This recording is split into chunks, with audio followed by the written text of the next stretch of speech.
Катардағы мундиальда офсайдты үш өлшемді модель арқылы анықтамақ. Да ну нахуй! Да ну курбаны! Ойыннан тыс қалуды анықтағыш бұл жартылай автоматты жүйе VAR-ға көмектеспек. Бұл технология ықтимал офсайдты бірнеше секундтарда анықтап береді. Стадиондағы арнайы 12 камера арқылы осы жүйе доп бағытымен әр ойыншының 29 нүктесіне дейін дәл көрсетпек. Артынша 3D моделінде бейнелейді. Мұрата, бәрі бітті.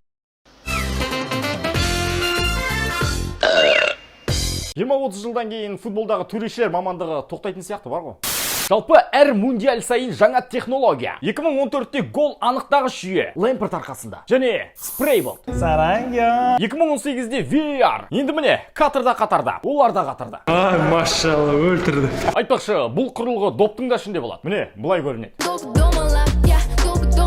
Бұл датчик офсайдты анықтауға көмектеседі. Роналду тепсе сынып қалмай ма? Хорошо, что Роберто Карлос мансабын аяқтады. Халық ше. Camp Nou атауы ресми түрде өзгерді. Енді Spotify Camp Nou.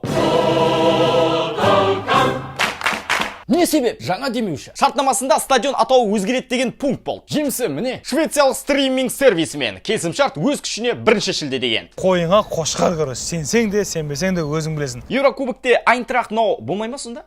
Марсело кетті Реалдан. Біздікілер Қазақстанға шақырып жатыр оны. Он уже звонит. Я хочу пригласить тебя в Казахстан. Ол кеткен соң, Реалдағы жаңа капитан енді Бензема. PSG, Челси, Сити қожайыны енді Реал капитаны.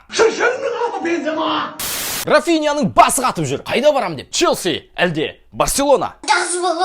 Дегенмен, Челсиға ауысу ықтималдылығы жоғары. Мұнан да ұмытпайық. Оның агенті әйгілі Деку. Дәл сол, Барсада доп тепкен аңыз. Сондықтан кім білет? Асықпайық. Ал сен қалай ойлайсың? Пікір жаз. Күннің ұшында карамель. Ал Ришарлисон, Тоттенхэм ойыншысы. 14 жылдан бері трофей жеңе алмай жүрген клубқа не мақсатпен ауысады осылар? Десең, құтты болсын. Hi, it's Richarlison. Егеменде соңғы жылдары Ришарлисонда көп па дедім ғой трофей, чем Тоттенхэмнен. Ауди капшы. ПСЖ мен Почеттино шартнама үзді. Клубтың жаңа бапкері Галтие болмақ. Мен алдармын. Келісімшарт негізі 2023-тің жазына дейін еді. Екі тарап мұны ертерек үзу жөнінде маусымның 30-ында келісті. Аргентиналық бапкер мен оның командасына өтемақы ретінде 10 миллион еуро төлен. Ал Кристоф Галтие өткен жылы Ниццамен бірге ПСЖ-ның біраз басын ауыртқан еді. Енді жұлдызды команданы қалай жасақтаймын деп өзінің басы ауырмақ. Атаның басай. Галтие мәлімдеме жасады. Донарума, Месси, Мбаппе, Хакими, Верати, Маркиньостар старт ойыншылары болмақ. Неймар қайда? Ол клубтан кеткісі келеді. Челси, Милан, Ювентус, МЮ, Барса және әрине Ньюкасл оны қатарға қосудан кетер емес. Челси әке үшін Ситиге 30 миллион фунт ұсынды. Сити 50-ден кем-кем дейді. Әкесінің құнын сұрайды бұлар. 55 мыңнан кем-кем.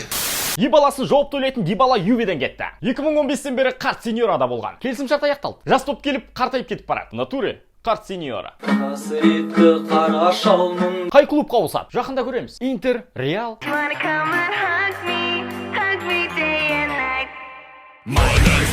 Лукаку Интерге қайта оралды. Интервьюінде былай деді: "Үйге оралғандаймын. Бұл команда маған семья секілді." Кто сказал семья? Бұл сөзді бұрын естіген сияқтымын. Челсиге келгенде айтқан екен ғой. Айттым ғой бұрын. Оның ерні жеңіл жүріс болып кеткен.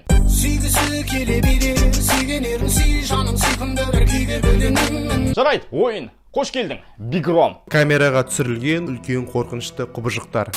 Салах Ливерпульмен келісімшарт ұзартты. 25-ке дейін осында. Ол енді аптасына 350 мың фунт табыс таппақ. Тарихтағы рекордтық сума.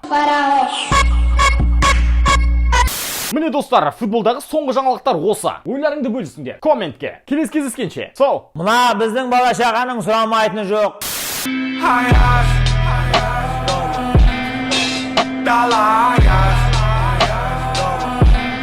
Кел бері, қолыңды созмаған еңбектен тербеле. Билесін өзгелер бұл битпен сөз берем. Ақталат маңдай тетерлеткен еңбектеп. Кел бері, қолыңды созмаған еңбектен тербеле. Билесін өзгелер бұл битпен сөз берем.